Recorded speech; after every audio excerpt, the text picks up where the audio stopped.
राधे राधे। इस कील को देख रहे हैं? इसका आकार कितना सुगम है और इसी आकार के कारण इसे बड़ी सरलता से दीवार में ठोका जा सकता है।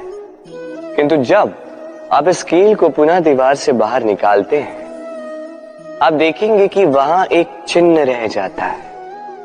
अब इसी की भांति होते हैं हमारे कहे कड़वे शब्द। जब हमारे मुख से ये कटाक्ष निकलते हैं, ये व्यक्ति के मन को आहत कर ही जाते हैं। उसके पश्चात भले ही आप उनसे क्षमा भी मांग लें, किंतु फिर भी उनके ये घाव नहीं भरते। आपके कहे ये शब्द, ये चिन्ह उस व्यक्ति के मानस पटल पर अंकित रह ही जाते हैं। इसलिए मैं सदैव कहता हूं, इन शब्दों की शक्ति को समझिए, इसकी महत्वता समझिए। ये शब्द ब्रह्म है, क्योंकि जहां ये शब्द आपको विजयी कर सकते हैं, वहीं ये शब्द आपके व्याकुलता के कारण, आपके वाचलता के कारण, आपकी उत्सुकता के कारण आप पर विपरीत प्रहार भी कर सकते हैं, भले ही आपकी मंशा अनुचित ना हो। राधे राधे। व्यक्ति जीवन में सुख पाने के लाखों प्रयास करता है, किंतु अनेक सशक्त प्रयासों के पश्चात भी उसे मनोवांछित सुख नहीं प्राप्त होता। सुख को पाने की यात्रा अक्सर दुख के मोड़ पर आकर समाप्त हो जाती है और व्यक्ति समझ नहीं पाता क्यों ऐसा हुआ। उसके प्रयास शुभ थे, उसका मन पवित्र था, उसकी मंशा उचित थी, फिर क्यों उसे सुख नहीं मिला? इसका कारण है आपके आसपास के लोग, आपके साथी। आपको सुख या दुख का लक्ष्य इन्हीं से प्राप्त होता है।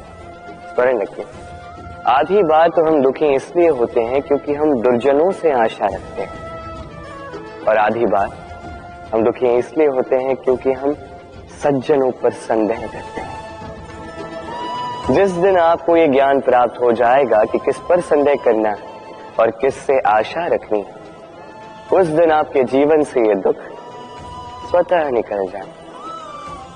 तो आइए और मेरे साथ प्रेम से कहें, राधे राधे। स्वप्न, हर मनुष्य स्वप्न देखता है और हर मनुष्य आशा भी करता है कि उसके स्वप्न पूर्ण हो जाए, किंतु उसके स्वप्न कभी पूर्ण नहीं होते।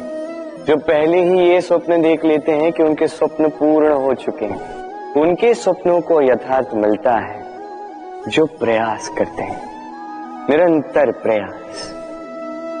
इसलिए जीवन में प्रयास करते रहिए, परिश्रम करते रहिए और पूर्ण विश्वास के साथ अपने स्वप्न पूर्ण करने की ओर अग्रसर हो जाएंगे। अन्यथा ऐसा ना हो कि कोई और आपसे अपने स्वप्न पूर्ण करवाए। राधे राधे।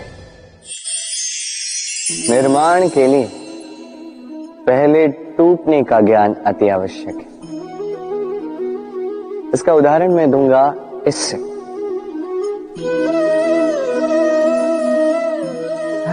ये स्वादिष्ट खीर, ये बनती है पौष्टिक भात से, किंतु क्या आपने जाना है कि ये भात कैसे बनता है? कितने परिश्रम करने पड़ते हैं इस भात को। सर्वप्रथम इसे जल में डूबे रहना पड़ता है, उसके पश्चात सूर्य की तीखी धूप में तपना पड़ता है, फिर ओखली में मुसलों की मार सहनी पड़ती है, सूप में इसे उछाल उछाल कर झाड़ा जाता है, तब जाके बनता है ये भात जिसे खाकर हमारे मन को तृप्ति मिलती। अब सोचिए, ये तो केवल भात है। हम मनुष्यों को स्वयं को निखारने के लिए कितनी बड़ी परीक्षाओं का सामना करना होगा। इन्हीं परीक्षाओं से तो हम भयभीत रहते। मत रहिए, इन परीक्षाओं का सामना कीजिए साहस के साथ, सकारात्मकता के साथ। यही कठिनाई, यही परिश्रम, यही चुनौती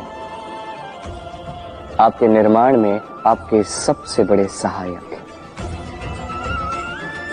राधे राधे। हम मनुष्य जिनसे प्रेम करते हैं उनके लिए सब कुछ करने की चाह रखते हैं। अब जैसे माता पिता को देख लीजिए, अपने संतान के लिए क्या कुछ नहीं करते, जन्म से प्रयास करते हैं कि उन्हें वो सब दे सके जिसकी उसे आवश्यकता है, उसका स्वास्थ्य ठीक रहे, इसलिए उसकी देखभाल रखते हैं, उसकी चिंता करते हैं, आजीवन प्रयास करते हैं, धन अर्जित करते हैं ताकि संतान को एक घर दे सके, ताकि संतान आनंदित रह सके। किंतु इसमें कुछ न कुछ, कहीं ना कहीं अनुचित। अब आप पूछेंगे कि इसमें अनुचित भला क्या है? हमें अपनी संतान को कुछ देखकर संतोष मिलता है तो इसमें अनुचित क्या हो सकता है? आप ये नहीं समझ पा रहे हैं कि आपकी संतान को आगे जाके इसी का बहुत बड़ा मूल्य चुकाना होगा, आप ही की संतान को और किसी को नहीं। जब उसे कुछ पाना होगा वो संतान सर्वप्रथम आप ही को देखेगी, स्वयं परिश्रम करके उसे पाने का प्रयास वो नहीं करेगी, और जब उसे पा न सके तो सबसे अधिक दुख भी आपके संतान को ही होगा।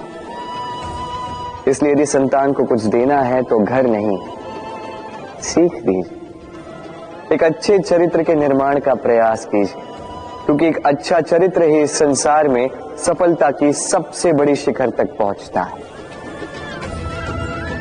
राधे।